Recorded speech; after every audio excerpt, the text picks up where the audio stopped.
baby. Bonjour à toutes et à tous et bienvenue sur Kik Radio. Je suis Savannah. Et moi Laureline. Et Kik Radio, c'est l'émission qui parle K-pop, au sommaire, nouveautés, coups de cœur et anecdotes. Aujourd'hui, on va parler d'une première nouveauté. C'est Cold et RM. Cold 2 et RM. Don't ever say you love me. Oh, don't ever say love me.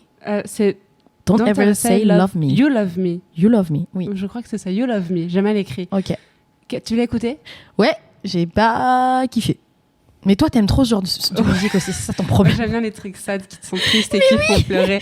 J'aime trop les balades. Moi, les violons, ils t'ont pas ému? Ah non, franchement, moi j'adore Cold, donc c'est vraiment un artiste que j'écoute énormément, tu vois, et j'adore sa vibe justement mélancolique, triste et tout. Mais là, franchement, j'ai eu du mal à finir la chanson. Hein. Ouais. Et pourtant, j'adore tous les feats de RM. J'ai adoré son album, j'ai adoré sa chanson avec Soyoon. Enfin, j'aime bien cette vibe hyper Mais là, franchement, j'étais en mode, mais pas ouf, quoi. Ça me brise le cœur. Mais dis-nous pourquoi tu as aimé. La voix, mais tout ce que tu as dit, en fait, c'est ce que j'ai merde. Tout ce que tu as dit, c'est ce que j'ai kiffé. Mais la voix de Cold qui est magnifique. RM aussi, son rap est absolument fantastique. Ok. Les violons aussi derrière, j'ai surkiffé. Okay. La vibe hyper triste, mélancolique et tout, c'est sur une rupture, c'est trop beau, tu vois, genre c'est hyper torturé. Mais toi, t'aimes trop les chansons qui te font du mal. Après tu Émotine. Mais oui, exactement, émotine de ouf. C'est vrai. Après, je pense que peut-être qu'on est, tu vois, début juin, au moment où on enregistre cette émission. Exactement. On est début juin, il fait hyper beau. Moi, je suis prête à écouter Red Velvet, Red Flavor, tu vois. Ouais, mais et je pense que c'est peut-être ça. Toute saison, pour moi, c'est vraiment les trucs torturés, très, très tristes. Tu vois, genre j'adore ça. Et vraiment, j'ai adoré cette chanson. Mais dès que je l'ai écoutée pour la première fois. Et le clip est tellement simple. C'est comme un showcase presque, tu vois. C'est juste, ils sont tous les deux là, face à face, avec un micro. Et un fond, on dirait qu'il est bleu. Je vais pas regarder le clip parce que je sais que le clip de Cold, c'est pas... Ah bah c'est pas le truc le plus sympathique, enfin, pas le plus sympathique mais genre c'est le plus heureux. C'est pas un clip de K-pop, t'as vu? Voilà, c'est pas le truc le plus heureux du monde en effet, mais je sais pas, moi j'ai trop kiffé. Elle me touche cette chanson, je l'adore. Trop cool. Voilà. Deuxième, Stray Kids, S-Class. Est-ce que tu as écouté? Oui. Est-ce que tu as aimé? Oui. Putain. Non mais après c'est pas ma chanson préférée de Stray Kids clairement. Elle est éclatée. Il y a une mouche. Bah il y a plein de gens, il y a plein de fans qui ont dit que c'était pas ouf, mais moi je trouve que comme c'est Stray Kids, pas que c'est ouf, hein, mais plus c'est du Stray Kids, tu vois ce que je veux dire? On aurait dit qu'ils ont fait du N-Mix. N-Mix changes. Je sais pas. Ouais, non, je vois ce que tu veux dire. Il y a un moment où il y a un twist, ou le moment de Changbin là, où il rappe. Je suis déçue. Justement, j'ai trouvé ça hyper cool qu'ils fassent ça, tu vois. Non. Non, moi j'ai pas du tout aimé. En fait, la première partie, c'est un peu comme Super de Seventeen, où la première partie elle est géniale et t'arrives au refrain et tu te dis mais qu'est-ce que c'est que ça? Et en plus, ça ne part que de pire en pire, tu vois. Ah mais non, avec ce changement sur Changbin, pourquoi faire? Mais moi, j'ai pas détesté justement. En fait, j'ai tellement l'habitude que les chansons Stray Kids soient comme ça, tu vois. Par exemple, Maniac, tu vois. Je l'ai moins ressenti dans Maniac. Maniac, moi j'ai trouvé ça hyper similaire, tu vois. Genre, ok, d'accord, la chanson elle est beaucoup plus rapide, c'est surtout le pam, mais c'était assez similaire à Maniac. Donc je comprends pas pourquoi les gens sont aussi choqués que la chanson soit aussi distorted, tu vois, un peu comme ce que tu disais sur N-Mix, en mode mashup, avec plein de moments dans la chanson. Mais franchement, Maniac, c'était la même chose, tu vois. Moi, je trouve pas. Ça m'a moins choqué sur Maniac, tu vois. Là, pourtant, je m'attendais à quelque chose de vraiment chouette parce que c'est Stray Kids et que je les adore et que j'adore leur musique. Mais là, franchement, c'est une première grosse déception. Et je pense que j'ai aimé aussi parce que j'ai regardé le clip en même temps. Et mais moi aussi. Ah ouais, le mais clip moi, est le génial. clip, j'ai adoré. Le clip est formidable. Mais en fait, comme j'ai adoré le clip, ça m'a fait aimer la chanson. Mais je pense que la chanson toute seule, je l'écouterais pas dans ma chambre, tu vois. Mais le clip allait hyper bien avec la chanson et la chanson allait hyper bien avec le clip. En plus, le clip, ça m'a fait penser à des animés que je regarde, genre One Punch Man et Jujutsu Kaisen, tu vois, en mode genre il y a des monstres qui sont là pour se taper avec le héros et tout. Et donc c'est pour ça que je pense que j'ai aimé. D'accord. Mais comme de base, de toute façon, Stray Kids, c'est pas du tout mon groupe fave et tout. Ouais, je suis un peu en mode, bon, bah, de toute façon, ils font comme d'hab, tu vois. Je pensais que t'allais justement ne pas aimer, qu'on allait se rejoindre dessus, tu vois, mais pas du tout. Ouais. Après, je pense que comme je suis pas très fan de la discographie de Stray Kids de base, ça m'a pas choqué. Tu vois, alors que toi, t'es fan. Je suis vraiment fan, j'adore ce qu'ils font. Et là, non, grosse déception. Et je l'ai réécouté pour me dire, allez, non, vas-y, réessaye encore un peu. Pas du tout, ça ne repasse pas. Je n'y arrive pas. Les coups de cœur. C'est quoi ton coup de cœur? Moi, c'est Secret Number, la chanson Doxa. Est-ce que tu l'as écoutée? Oui. T'as aimé? Franchement, j'ai adoré la chanson. Ah, d'accord. Okay. Mais le clip était pas ouf. Oui, non, ça c'est optionnel. Ça. Ça, c'est pas grave. La chanson, je l'ai adorée. Secret Number, je crois que j'avais jamais écouté une chanson d'elle. Ah ouais, mais tu devrais écouter leur genre Hoodies et enfin leurs chansons d'avant, Boom Cheetah et tout, parce que toutes leurs chansons sont hyper swing comme ça, avec des trompettes, avec de l'orchestre et tout. Et si t'as aimé celle-là, donc ça, genre je pense que tu vas énormément aimer leur première chanson, tu vois. Je suis contente qu'on ait passé un cap et que tu ne me dises plus, mais t'es passé à côté d'une discographie. Non, mais après Secret Number, tu vois, il y a genre 10 personnes qui connaissent en France, donc... voilà, c'est ce que je me suis dit aussi. Mais celle-ci, je l'ai vraiment kiffée. Je l'écoute en boucle, elle est géniale. Ah ouais, vraiment, je l'écoute en boucle, elle est super. C'est, je crois, là, la chanson number 1 en ce moment. Ah, c'est ton vrai coup de cœur. C'est mon vrai coup de cœur. Okay. Genre, je n'écoute que ça. Ah, j'avais pas réalisé. Ouais, moi non plus. Je pensais que t'avais juste aimé. Non, j'ai vraiment kiffé la chanson. Trop cool. Et j'aime bien cette histoire un peu d'amour toxique. Elle essaie de sortir de la relation et tout. C'est un poison. Enfin, j'aime beaucoup. J'aime beaucoup. Et toi, quel est ton coup de cœur? Mon coup de cœur, c'est pas une chanson de K-pop, c'est une série de vidéos sur YouTube, donc qui s'appelle Nemo's Dream. Le host, c'est Son Dong-pyo, donc un des membres de Mirai, d'un groupe de DBSP, mais qui a aussi gagné production X101 qui était dans le groupe X1. Et en fait, je pense que tu as déjà dû voir des cuts de ce qu'il fait sur certainement TikTok ou sur Reel, où en gros en fait il interviewe des gens et généralement il interviewe des gens sur des questions qu'il y a sur internet, en mode est-ce que tu préférerais faire 90 minutes de trajet pour aller au travail mais sans changement, ou 30 minutes de trajet mais avec 3 changements, tu vois. Ce genre de questions, et pour ou contre, ou est-ce que tu préfères être quelqu'un qui planifie le voyage, ou est-ce que tu préfères être quelqu'un qui te laisse porter dans le voyage et tout. Et donc en gros tous les épisodes c'est ça, c'est il pose des questions aux gens et tout. Et dans en fait, la rue? Ouais, dans la rue. Et lui, c'est un idol hyper drôle. Il me fait un peu penser à Chu de Luna, tu vois. Enfin, anciennement Luna, pardon. Et j'adore parce que il est tellement extraverti, tellement fou. C'est un peu comme Kid Shiny, tu vois. Que en fait, à chaque fois qu'il parle avec des gens dans la rue, les gens sont là, Dong-pyo et tout. Et tu sais, il trouve des gens qui matchent son énergie. Donc je regarde à fond ça. Si vous ne connaissez pas, je vous conseille de regarder. Ça s'appelle Nemo's Dream. Et c'est hyper good feeling, tu vois, hyper drôle, hyper mignon. Pourquoi Nemo? Nemo, parce qu'en fait, ne, c'est 4 et mo, c'est angle. Donc c'est le rêve carré, ça s'appelle. D'accord. Le Nemo, c'est juste le mot coréen pour dire carré. Je pensais le poisson. Rien à voir. Rien à voir. Mais tu vois, c'est bizarre. Square's Dream. Enfin, si tu cherches sur Google, sur YouTube, c'est Nemo's Dream. Tu vois, c'est pas Square's Dream. Ça sonne mieux Nemo's Dream. Mais j'ai peut-être dû voir passer. Il y a des trucs qui me viennent en tête. C'est sûr que tu as vu des cuts de lui en train d'interviewer des gens et tout. C'est partout sur TikTok. Donc, sûrement j'ai dû voir ça. Il est dans la rue, c'est ça? Oui, il est dans la rue. Il pose des questions. J'ai dû voir passer ça, en effet. On va se retrouver juste après une pause avec Secret Number Doxa. Et on discutera, surtout pour Savannah, de son obsession avec les survival shows. C'était une bonne introduction de parler d'Dong-pyo. Du coup, oui. Et du fait que moi, voilà. Oui. Pour ou contre? Top. Hein? Non, dans le sens où c'est bien parce qu'on va pouvoir voir pourquoi on aime. Pourquoi on aime. Alors, on en parle après. Let's go. À tout à l'heure.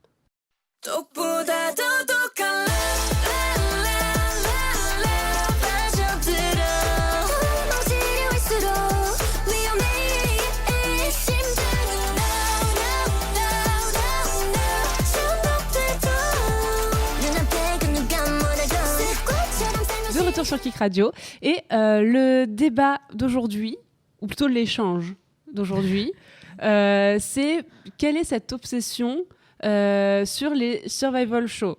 Parce qu'on sait tous que Savannah adore Produce 101, Boys Planet, tout ça. Pourquoi? Mais en fait, c'est trop bien. Je trouve que le character development, il est trop cool. Tu suis quelqu'un qui était juste un trainee. Des fois, les mecs, ils ont genre 5 mois de trainee. Et finalement, genre, ça devient une superstar. Tu vois, t'as le cas dans Produce X101 avec un mec qui s'appelle Yohan qui est dans We I aujourd'hui. C'était un gars qui était trainee depuis, je crois, 8 mois, même pas. Mais même pas. Hein. Et, mais à peu près 6 mois, tu vois. Et il fait sa petite perf, il est trop mignon, il chante bien, et tu te rends compte qu'avec les cours des profs, c'est un super rappeur, qu'avec les cours des profs, c'est un super danseur, qu'avec les cours des profs, c'est un super chanteur, tu vois. Wow. Et ça, c'est des gens, je pense aussi, déjà, qui sont nés avec du talent, parce que clairement, moi, je pense que même avec des cours de profs, je pense pas que je serais à son niveau. Mais t'as ce caractère développement que tu vois en 10 épisodes, mais bien sûr qui est scripté aussi. Oui, bien sûr. Je dis pas le contraire. Mais pour que ce soit scripté, c'est qu'il faut que aussi ils aient du matériel pour pouvoir le montrer après à la télé. Mais moi, c'est ça que j'adore, tu vois. Ouais. Ensuite, t'as les performances. Ouais. Mais ça, toi, t'aimes les performances. Voilà, c'est ça. Mais ça que je comprends pas. Si t'aimes les performances, pourquoi tu veux pas regarder le backstage comme j'avais déjà dit dans un autre épisode sur les fandoms, j'ai d'autres trucs à faire en fait dans ma vie que de regarder. Alors je te promets que si, mes journées sont bien remplies. Ça m'ennuie en fait de. Je suis désolée, pardon, mais ça m'ennuie vraiment de regarder les entraînements. Je suis pas la cible pour ça. Mais comment?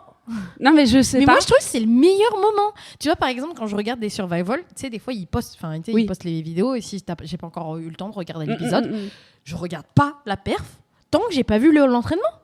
Non. Mais tu t'apprécies pas du tout de la même manière la perf. Je comprends ton point de vue, je comprends totalement. Mais moi, je suis vraiment plus à regarder les performances finales et je passe un bon moment. Et même donc... genre les perfs, parce que tu as 2 versions. Genre, il y avait ça pour Kingdom où tu avais la version juste la performance et la version performance plus les réactions. Ouais. Là, ça me saoulait parce que ça coupe tu regardes à chaque sans fois. Les réactions. Je regarde sans les réactions. Alors que moi, personnellement, genre si je trouve pas la version avec les réactions, je regarde pas la perf. Ah ouais, j'adore les réactions. Mais même, tu sais, par exemple, le Survival Queendom, tu vois. Oui. Ben, là, il y a 2 jours, je regardais la perf de Yolene qu'elle a fait de Touch My Body. Et genre, j'adore regarder les performances, la réaction. Mes réactions préférées, c'est dans Miniskirt de AOA, dans Queendom 1, où genre, tout le monde est en mode genre, wow, mais c'est un truc de ouf, elles sont tellement différentes de nous, elles ont tellement de charisme, waouh. Et tu vois les réactions de tout le monde, genre, c'est tellement... T'apprécies tellement plus la performance parce qu'elle a l'impression que les personnes qui réagissent, ils réagissent comme toi. Je comprends.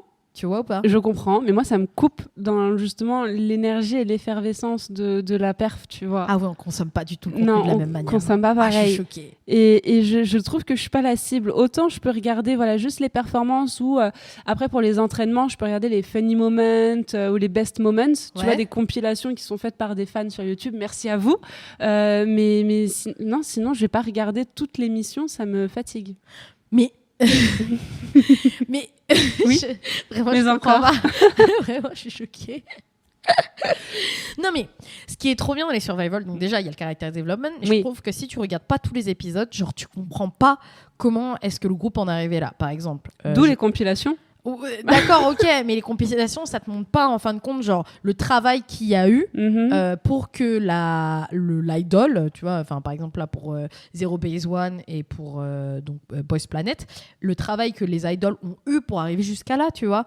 Et surtout qu'aujourd'hui, je trouve que pour des groupes comme Eyes One, Wanna One ou même IOI, ce qui était trop bien dans les survival, c'est que tu comprends pourquoi en fait ils en sont arrivés là, un peu comme un documentaire, tu vois, il y a plein de gens qui parlent du documentaire de Les Seraphim ou du documentaire de Blackpink où les gens disent ah oui ils ont travaillé dur et tout, mais ça c'est trop cool. Mais finalement tu vois ton documentaire c'est 1 heure, là t'as tout un show pendant 3 mois où tu peux suivre quelqu'un se développer en tant qu'artiste. Non, c'est trop long, 3 mois. Mais non, mais tu rates. Ouais, peut-être, hein. En vrai, peut-être. Mais tu vois, le reportage sur Blackpink, j'ai bien aimé parce que t'avais, je sais plus, 1 heure et demie, où ça t'explique toute leur carrière. Bah ouais. J'étais contente parce que c'est bon, après c'est fini, on n'en parle plus, tu vois. Là, faites-moi un résumé d'1 heure en vidéo si vous voulez. Après, je serais contente. Mais non, moi, ça me... Mais donc, t'as jamais regardé, par exemple, Island pour N.I.P.N. Non. Ou même le show de Stray Kids? Non, j'ai vu des extraits, des cuts et tout qui étaient très marrants pour Stray Kids. J'étais même pas au courant de Island, je sais pas ce que c'est. Mais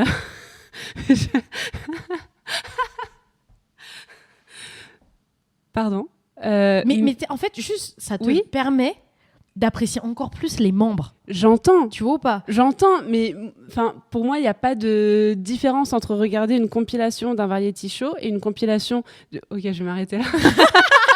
Une compilation d'un survival show avec ces mêmes idoles. Tu vois quand même leur personnalité, tu vois quand même qui ils sont et tout ça. Mais moi, je préfère vraiment que ça aille vite et que tu montres juste les meilleurs moments ou les moments les plus drôles. Et c'est bon, je suis contente et je passe à autre chose, tu vois. Ouais, mais en fait, tu vois les obstacles qu'ils ont eus pour en arriver là. Je pense que tu vois par mais tu rapport le vois aussi, à... c'est juste pas des funny moments, mais tu le non, vois non, aussi. tu le vois pas autant. Bah, c'est les compiles funny moments, justement, ils te montrent pas genre tous les moments où ils ont pleuré, ils étaient en galère, personne voulait travailler avec eux, ou ils arrivaient pas à faire une perf et après ils ont réussi, tu vois. Genre dans Island, par rapport à N.I.P.E.N, t'as ça, tu vois, t'as plein de moments où la perf elle est hyper dure et finalement ils arrivent à surmonter cet obstacle pour pouvoir en fin de compte faire une bête de perf. Et pareil pour Twice. Twice aujourd'hui, c'est Twice. Mais quand elles ont fait 16, t'as plein de moments. J'ai appris ça il y a vraiment genre 2 jours. Mais non. Je te jure. Non, mais 16, c'est un super show, vraiment. Genre, tu les vois rayonner. Diane, la seule raison pour laquelle elle a pu débuter, c'est parce qu'elle a fait 16 en vrai. Parce que Diane, c'était pas du tout une des favorites. Elle avait pas particulièrement de talent en chant, ni en rap, ni rien, tu vois. Mais, en fait, comme elle avait une personnalité hyper drôle, un variété de ouf. En gros, il y a une perf qu'elle a fait où elle fait la gogole, tu vois, où elle fait une genre doigt, un truc comme ça. Et vraiment, c'est genre la perf du show, tu vois, parce que elle était hyper drôle et c'est ce que les gens se sont rappelés. Et elle a gagné plein de votes grâce à ça. Et c'est vrai qu'être idol, c'est pas uniquement bien chanter, bien danser, c'est aussi avoir une personnalité qui va séduire les fans, tu vois. Et je pense que dans les survival, tu vois vraiment ça, tu vois les personnalités qui vont plaire aux fans. Pareil pour Sunwoo de N.I.P.E.N. Sunwoo, c'était le list favorite du début et machin. Et le gars, en fait, avait juste une bête de personnalité. C'était pas le meilleur chanteur, pas le meilleur danseur, mais il avait une personnalité de dingue, donc il a gagné, tu vois. Et ouais, mais non, je m'en fous pas. Non, c'est pas ça. C'est juste que je suis pas la cible. Tu vois, je comprends totalement ton engouement. Je comprends. T'es plus attaché aux membres, je trouve, avec les survival. Ouais, je comprends, mais moi, c'est pas mon délire, tu vois. Moi, les compilations, ça me suffit et les performances me suffisent amplement. Et tu vois, pour pouvoir t'attacher pour pouvoir m'attacher aux membres. Et après, je te dis, sur les Reels, je vois les compiles sur YouTube et tout. Et ça me fait les aimer encore plus. Et c'est trop bien. Mais peut-être qu'après, je vais aller chercher l'épisode complet ou quoi. Mais c'est assez rare que ça arrive. Mais par exemple, pour Kingdom, je savais même pas qu'ils faisaient aussi des activités entre eux, qui se voyaient et tout. Et c'est quand j'ai vu les compiles, je me suis dit, oh ouais, tiens, il y a des interactions, ils vont dans les agences des autres et tout. C'est très drôle, très sympa. Mais non, moi, juste les performances me suffisent amplement. Mais justement, de tous ces petits moments de variety dans les shows, donc comme tu dis dans Kingdom, ils avaient fait un 101 date où en gros t'as genre Hong Jung avec Bobby et des choses comme ça, et genre c'est trop drôle, c'est trop bien. Ah mais c'était hyper marrant. Mais bah oui, mais moi les compilations ça me suffit. Mais t'as aussi par rapport à ça, tu vois, moi ce que j'adore dans les survival, notamment le survival de Mnet, c'est que la plupart des chansons sont super bien. Tu vois, dans Produce 101 ou là dans Boys Planet, les chansons qui ont été produites sont incroyables, notamment Jelly Pop. Ah mais je l'adore. Qui est aujourd'hui une des meilleures chansons de l'année 2023. Je pense qu'ils ont ce niveau de qualité musicale et de production musicale justement parce que c'est des survival et parce qu'ils veulent faire de l'audimat et ils veulent faire du bif avec avec la musique, tu vois. Bien sûr. Mais je pense que tu vois le niveau de production qu'il y a musicalement dans les survival shows coréens est top, tu vois. Toutes les chansons de Island avec N.I.P.E.N, les chansons sont super bien, c'est toujours certaines de leurs meilleures chansons, tu vois. Mais ouais, d'accord, ok. Je comprends pas, mais c'est pas grave. Hein. Moi, en tout cas, je suis obsédée par au survival parce que je trouve ça trop bien. Et je pense que vraiment voir le character development, c'est tellement agréable et passionnant, tu vois. De te dire, ah ouais, j'ai suivi cette personne-là, c'était juste un petit piou-piou et maintenant c'est un grand coq, tu vois. Donc, top. Il y a quoi comme survival shows en ce moment que tu regardes ? Là, il y a Kingdom Puzzle qui va commencer. Ok. Donc Kingdom Puzzle, c'est un survival show où en fait c'est inspiré de Queendom, donc comme Kingdom. Sauf pour les meufs. Au lieu que ce soit des groupes cette année, parce que je pense qu'ils n'ont pas réussi à avoir des groupes. Pourquoi ils n'auraient pas réussi ? Parce que en gros, parce qu'en gros l'idée c'est d'avoir que des groupes qui ont first win. Sauf que je pense que les groupes qui ont first win, c'est que des petits groupes maintenant, du genre, des petits groupes, des groupes qui ont 2 ans. À savoir genre Stacy, Espa, tu vois, From Is 9 et tout et tout. Et je pense que c'était pas assez vendeur pour pouvoir faire un Queendom comme ce qu'ils ont fait dans les années précédentes, à savoir la première année c'était Mamamoo, AOA, J-Idol, Park Bom, Lovelyz et Oh My Girl, donc quand même des groupes qui envoient du lourd. Le deuxième Queendom c'était Yorin, Woo Sonyo, Luna, tu vois, Brave Girls et BB's, tu vois. Et je crois que j'oublie quelqu'un. Mais c'était que des groupes qui envoyaient du lourd aussi. Donc là, je pense que cette année, ils n'ont peut-être pas réussi à trouver des gros groupes. Et donc, ils font en fait des membres toutes seules. Des membres de groupes genre Weekly, du genre des membres de Woo Sonyo, des membres de Woowa, des membres de Triple S ou Lightsam, donc des petits groupes finalement. Et notamment Cheryl Boulette aussi, où en fait chacune participe pour à la fin faire un groupe. Un peu comme Produce 101 et tout. Mais comme c'est que des filles qui ont déjà des buts, en gros, le fonctionnement de Queendom n'a rien à voir avec Produce et tout. C'est plus genre, ils font des groupes et ils essayent de les mix and match, tu vois. D'accord. On verra.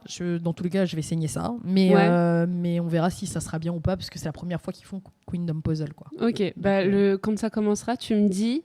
Et je regarderai et on se fera des débriefs. Ok, let's go. Ça te va? Yes, allez, ok, super. Ah, merci, c'est gentil. On va enchaîner avec nos anecdotes. Et alors, aujourd'hui, c'est qu'est-ce que la K-pop nous a apporté dans la vie? Alors, on va commencer par toi. On sait tous ce que la K-pop t'a apporté chez toi. Mais tu sais que j'ai dû réfléchir.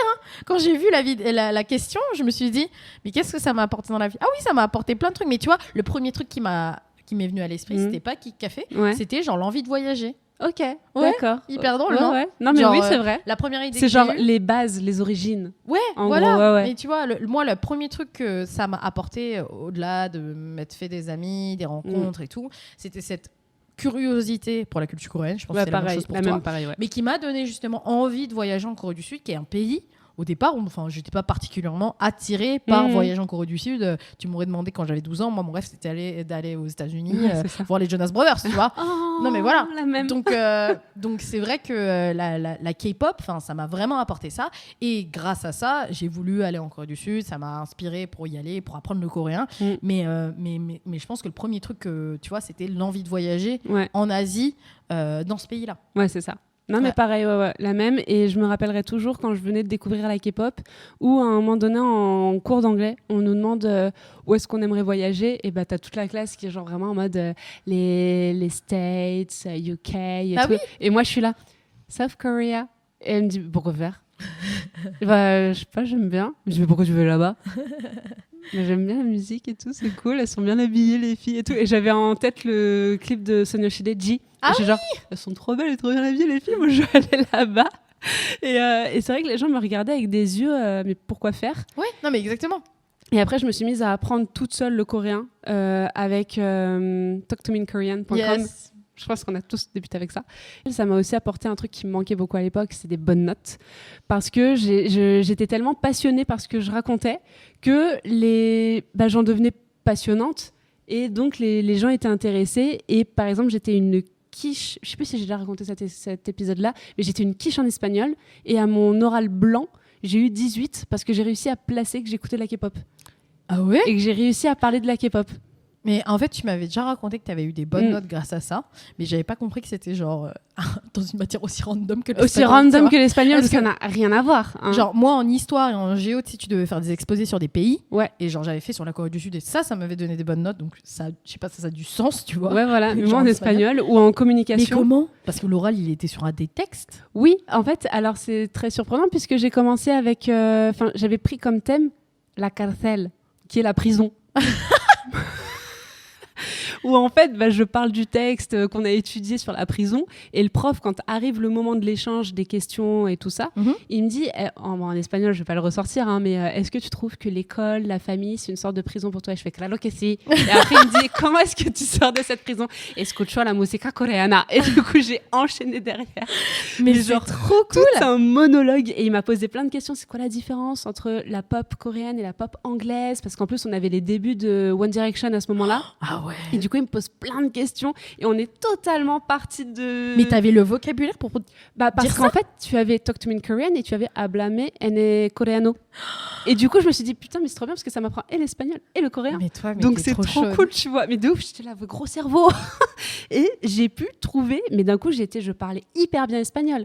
Et on était en demi-groupe à passer avec ce prof-là et un autre demi-groupe avec une prof. Et mon prof d'espagnol à moi nous a dit, ceux qui sont passés avec la femme, ok, pas de souci. Ceux qui sont passés avec le mec, donc mon groupe, il a dit, les notes, elles sont beaucoup trop hautes. Donc je lui ai demandé de les revoir à la baisse parce que je suis trop surpris que vous ayez des bonnes notes, vous êtes tous éclatés. On était là, ok. Et quand on a eu nos notes, moi j'étais la toute dernière à passer, donc j'ai eu la dernière note, j'ai eu 18. Quand les autres n'avaient pas dépassé 15. Et j'étais genre, waouh! Et même le prof il m'a dit, mais comment t'as fait? Et tout le cours il m'a dit, mais t'as bien appris ça? J'étais là, oui. Ouais, parce que non, pas du tout. J'ai juste parlé de la Corée. Après, en cours de communication aussi, en première, où j'ai eu 20 parce que j'ai parlé de Samsung. Trop stylé. Tu vois, et genre, c'est que des trucs comme ça où j'étais tellement passionnée que j'en devenais passionnante et j'ai eu voilà des bonnes notes. Donc c'est trop bien. En vrai, ça aide énormément, je pense, quand tu es passionné de quelque chose, de pouvoir en parler et d'étudier sur ça. Non, mais c'est ça, ça te donne confiance parce que tu connais ton sujet, tu le maîtrises et tu peux en parler tranquille. Donc ça, j'avoue que c'était un super truc. Et il y a aussi le fait d'avoir rencontré des gens, des amis, plus en devenant adulte, parce que comme j'avais déjà dit, moi, dans ma campagne, il y avait personne qui écoutait de la K-pop. Et en grandissant, déjà sur des forums et tout, j'ai pu rencontrer d'autres gens. Et déjà, j'ai pu te rencontrer toi aussi, par exemple. Et à la Japan Expo, ce qui est quand même assez fou. Ouais. Et grave. Et surtout qu'en plus, moi, j'ai été hyper randomly. Là-bas, j'étais invitée là-bas pour faire une conférence, tu vois. Mais c'était. Mais moi, je passais vraiment à côté. Et je vois la grosse tête de Yoo Jae-suk sur la devanture. Ah ouais. T'as pas fait exprès d'aller dans la conf? Pas du tout. Et en fait, c'est un gars moi, je pensais que t'étais venue exprès. Mais pour la conf? Même pas, non. Et un mec qui vient me voir, et parce que je bug sur Yoo Jae-suk et je suis en mode, mais qu'est-ce qu'il fout là? Et donc, c'était KFTV qui faisait la conférence. Et un mec de KFTV, il me dit, ouais, vous voulez assister à la conférence sur la Hallyu? Et j'ai fait, ouais. Et du coup, je me suis installée et j'étais avec mon mec et son cousin. Et j'ai dit, allez là-bas, je reviens après. Et je me suis installée limite au premier rang et ah mais c'est ouf. Ouais, moi, et vraiment exprès. Totalement par hasard. Non, je passais comme ça, je me baladais au fin fond du hangar. Et je suis tombée sur la conférence. Et après, j'ai aussi rencontré une pote. On me dit que je parle tout le temps d'Eric Nam à chaque épisode. Je vais encore parler d'Eric Nam. J'ai aussi rencontré... Tu vois, moi, c'est les Survival Show. Voilà, et moi, toi, c'est Eric Nam. Exactement. Et du coup, j'ai rencontré une meuf au concert d'Eric Nam qui était venue toute seule. Et en fait, on a parlé, on est toujours en contact et c'est une super bonne pote aujourd'hui. Trop cool. Et c'est trop bien, tu vois, même tu rencontres des gens comme ça, c'est trop bien. Pareil pour les Very French Trip aussi, que j'ai eu l'occasion d'interviewer pour Paris-Séoul il y a 2 ans et que j'ai recroisé il y a 3 semaines. Et genre, c'était trop cool, elle revenait de Corée et tout, c'est trop bien. Donc, c'est plein de petites rencontres comme ça qui font la différence aussi et qui sont super chouettes. Et c'est trop cool parce que les rencontres, ça amène aussi des projets, tu vois. Exactement. Et il y a ce projet-là, en effet. Tu vois, même moi, j'y pense pas. Mais moi, j'y pense pas. Ce projet-là, ouais, que j'ai monté en service civique et que j'ai voulu reprendre. Et là, pareil, ça m'apporte plein de contacts, plein de rencontres. Donc, c'est trop cool et j'espère l'emmener loin. Grâce à vous.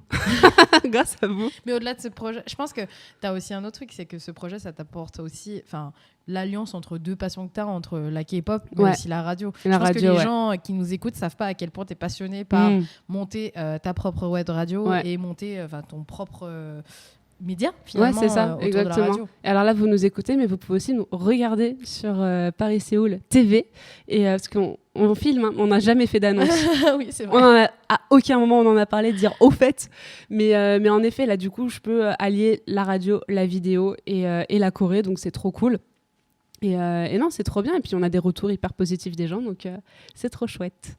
Et moi, en fait, par rapport au projet, comme tu disais, ce qui ça m'a apporté, je pense que les gens savent, mais Kit Café, ce lieu. En fait, je pensais pas qu'une passion aussi forte pour la musique coréenne, ça m'amènerait un jour à monter ma boîte, tu vois, et à développer un truc, comme celui-ci, qui est finalement un gros projet, tu vois. Tu m'étonnes. Mais je savais quand j'étais jeune, tu vois, que je voulais travailler en Corée, que je voulais travailler autour de ça, parce que mon rêve c'était d'être productrice de clips vidéo de K-pop, tu vois. Ok. Mais je pensais pas que j'allais monter une boîte sur ça, tu vois. Et quand tu parlais des rencontres, tu as aussi beaucoup ça. J'ai eu l'idée d'ouvrir Kick Café, mais grâce à l'amour que les gens portent pour la K-pop, j'ai pu rencontrer plein d'autres personnes qui m'ont suivi dans ce projet. Donc ça, c'est incroyable. Je pensais pas que ça m'apporterait autant humainement. Ouais. Tu vois, parce que je vois totalement. Tu dis c'est juste de la musique, mais les gens, je pense, ne réalisent pas à quel point humainement ça nous apporte énormément, que ce soit du réconfort, que ce soit de la confiance en nous par rapport aux chansons, que ce soit de l'amitié. Mais c'est fou comment la K-pop, je trouve que ça a changé nos vies. Ouais. Tu vois, moi, je pense que si j'avais pas été fan de K-pop, je pense pas que je serais la même personne. Ouais, c'est clair, je pense que moi non plus. Et tu vois, c'est marrant, tu dis que tu voulais être productrice de clips. Moi, je voulais être productrice d'émissions de variety show en Corée. Putain, mais c'est ouf, toi et moi, on a vraiment... je voulais trop être productrice. Après avoir vu les émissions de Running Man, j'étais en mode, mais moi aussi, je veux faire ça. Moi aussi, je veux trop faire ça. Je veux faire la même. Mais moi, c'était vraiment en regardant des clips de K-pop, je me disais, mais j'aimerais trop monter des clips de K-pop. Ça doit être trop marrant d'être sur les sets et tout. Ah ouais, non, mais et de voir les différents trucs, tu vois. Bah là, moi, c'était pareil avec les variety shows. Et c'est pour ça que je me suis lancée dans des études de production télé. Wow, c'est fou. Et en fait, là, j'y reviens petit à petit avec ce média-là. Mais j'avais tellement un rêve de devenir... Moi, je disais à tout le monde en BTS, moi, je serais productrice télé. Moi, c'est ça que je veux faire. Et mais, je garde encore ce rêve en tête. Hein. Tu sais jamais de quoi est fait la vie. Exactement. Hein. Tu sais pas si dans 5 ans, tu seras non, pas mais c'est clair. Télé. Et vraiment. Franchement, je pense pouvoir parler aussi en ton nom et au mien. Mais même les gens qui, autour de nous, sont pas forcément hyper fans de Corée ou de K-pop et qui nous soutiennent, tu vois. Quand j'ai commencé ce projet et que je cherchais juste des potes avec qui faire des audios, le fait qu'on me soutienne et qu'on me dise ouais vas-y ok j'ai regardé un drama dans ma vie, vas-y viens j'en parle, il y a pas de souci, j'étais en mode mais c'est trop cool, et que les gens kiffent, tu vois, et ça fait tellement plaisir et ça t'encourage tellement à continuer, et donc ouais, c'est pour ça aussi que j'ai repris ce projet avec toi, et ça se passe trop bien. Mais c'est pareil pour moi, parce que par rapport à Kick Radio, tu vois, j'ai plein de mes potes qui écoutent des podcasts et qui n'écoutent pas de K-pop et qui m'ont dit ah mais je vais écouter parce que c'est trop cool que tu fasses un podcast, tu vois. Non, mais je connais rien à la K-pop, mais why not, tu vois. En vrai c'est intéressant ce que tu fais et ça va être intéressant les débats et ça me permettra d'en apprendre plus sur la K-pop, sur ce genre de musique, et aussi de m'informer plus finalement. Ouais, c'est ça. Et t'as des gens qui écoutent ce podcast principalement pour découvrir des nouvelles chansons. Et je trouve ça trop cool que notre passion nous ait permis aussi de faire autant de choses, notamment par exemple Kick Café ou Kick Radio là. Parce que on le fait par passion, donc on le fait, c'est comme si c'était pas du travail. Ouais, c'est ça. Tu vois, par rapport à Kick Radio, j'ai vachement ce sentiment-là. Je pense qu'on aime tellement la K-pop et qu'on aime tellement ce genre de musique et cette culture en général que pour nous c'est pas une peine en fin de compte, tu vois. Quand je parle du podcast notamment, les gens ils me disent ouais mais vous avez tourné autant d'épisodes, je dis bah ouais en fait j'ai pas l'impression de travailler, enfin je suis avec une copine clair. C'est ça. Juste on parle, on rigole et puis voilà. Bon, j'avoue que là enchaîner tous les montages c'est fatigant. Mais on est là, on y arrive. Voilà, let's go. C'est bon, on se soutient, on s'entraide, c'est cool, tu vois. Merci aux équipes du Kick de m'aider là-dedans. Mais ouais, non, en effet, c'est trop cool. Et moi, j'attends qu'une chose, c'est de pouvoir me consacrer H24 à ce format-là. Et bientôt. Et de pouvoir présenter plein d'autres choses. Mais voilà ce que la Corée et la K-pop nous ont apporté dans nos vies. Sur cette très jolie parole, très émouvante. Nous allons nous arrêter là. On revient la semaine prochaine avec comment ça se passe quand un groupe ne s'entend pas. Ça, c'est vraiment compliqué. Ouais, mais ça, il y a beaucoup... scandales, y a les embrouilles, et juste les bastons de Super Junior. Puis les alchimies qui ne collent pas aussi non plus. Ouais. Mais voilà, je pense qu'il y aura pas mal de choses à dire. N'oubliez pas de nous suivre sur les réseaux sociaux, @paris-Seoul-FM. @K-pop is for cool kids, ou venez nous rencontrer au Kick Café au 12 rue d'Alexandrie dans le 2e arrondissement de Paris. Et abonnez-vous aussi du coup à Paris Séoul TV parce qu'on n'en parle pas. Et vous avez aussi dispo toutes les playlists des chansons dont on parle qui sont disponibles sur Spotify et Deezer. On se retrouve la semaine prochaine du coup et on se quitte avec Jelly Pop. Jelly Pop.